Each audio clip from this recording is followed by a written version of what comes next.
How do you explain when things don't go as we assume, or better, how do you explain when others are able to achieve things that seem to defy all of the assumptions? For example, why is Apple so innovative? Year after year after year after year, they are more innovative than all the competition, and yet they're just a computer company. They're just like everyone else. They have the same access to the same talent, the same agencies, the same consultants, the same media. Then why is that they seem to have something different? As it turns out, Apple is considered as one of the most innovative organizations of the world, at least for the past 2 decades. All they think, act, and communicate is the complete opposite to everyone else. And according to Simon Sinek's 2019 talk on how great leaders inspire action, the way Apple perform their business represents something that he called the golden circle. Why, how, and what? This little idea explains why some organizations are able to inspire where others aren't. Let me define the terms really quickly. Most organizations must know what they do, whether you call it your differentiated value proposition, your preparatory process, or your USP. But very few know why they do what they do. And by why, I don't mean to make a profit. That's a result. It's always a result. By why, I mean, what's your purpose? What's your cause? What's your belief? Why does your organization exist? Why do you get out of bed in the morning, and why should anyone care? Well, as a result, the way we think, the way we act, and the way we communicate is from the outside in. It's obvious, we always go from the clearest thing to the fussiest thing. But the inspired organizations, regardless of their size, regardless of the industry, they all think, act, and communicate from the inside out. I use Apple as an example because they are easy to understand and everybody gets it. If Apple were like everyone else, a marketing message from them might sound like this. We make great computers. They are beautifully designed, simple to use, and user-friendly. Want to buy one? May?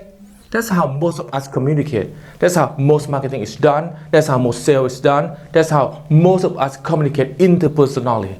We just say what we do, we say how we are different or how we are better, and we always expect some sort of behavior, a purchase, a vote, a support, something like that. But it's uninspiring.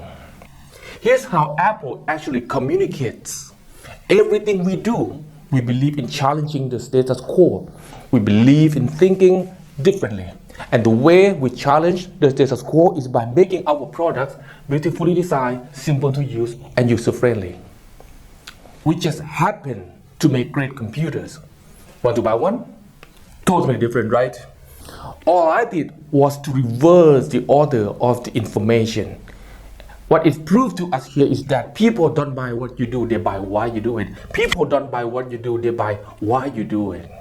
This explains why most people nowadays is perfectly comfortable buying a computer from Apple, or an MP3 from Apple, or a phone from Apple, or a DVR from Apple.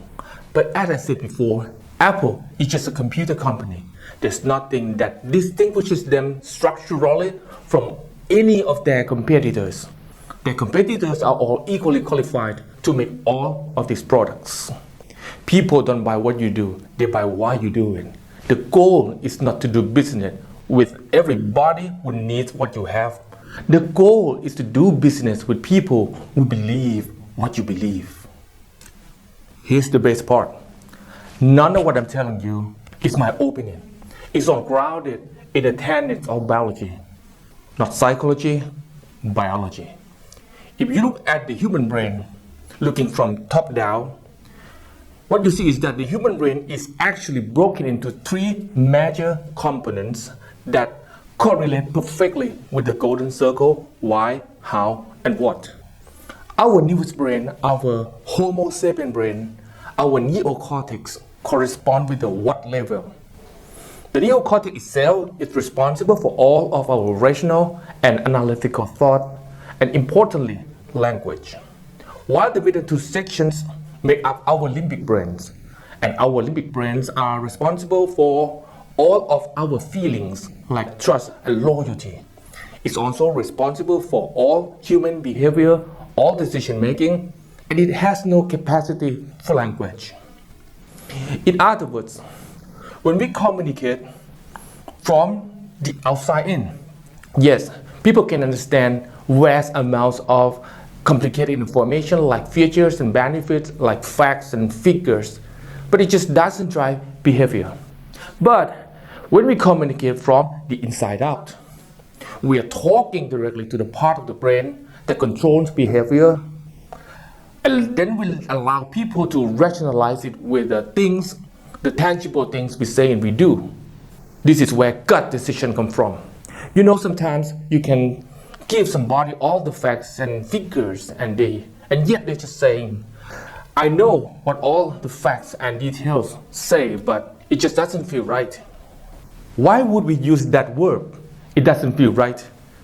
Well, because the part of the brain that controls decision making, that's the control language. And the best way we can master up is, I don't know, just doesn't feel right. Or sometimes you say you are leading with your heart or you're leading with your soul.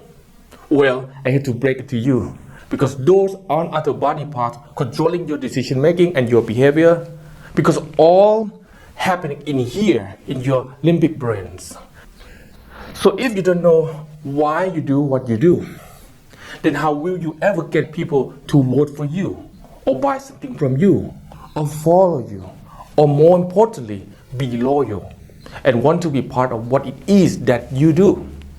Again, the goal is not just to sell to people who need what you have. The goal is to sell to people who believe what you believe.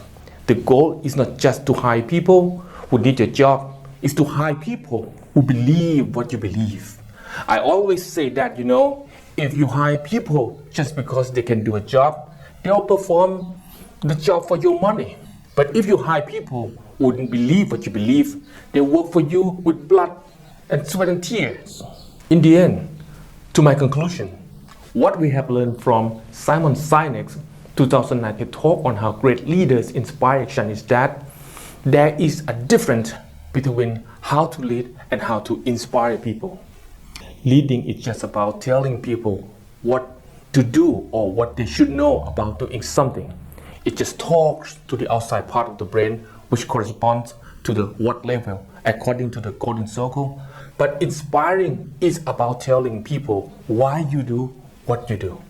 This is the way to talk directly to the deepest part of the human brain, which corresponds to the how and why level, where a gut decision is made.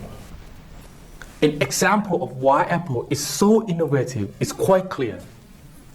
Is that they are not telling people what so many innovations they have to offer, but they are telling people of how their belief guided them to innovate some things that can change the course of the world. And if any organizations can adapt this principle and start telling people why they do what they do, and if those people start to believe why they do what they do, and then your organizations can inspire the members and the people around just to move to the same direction. Thank you.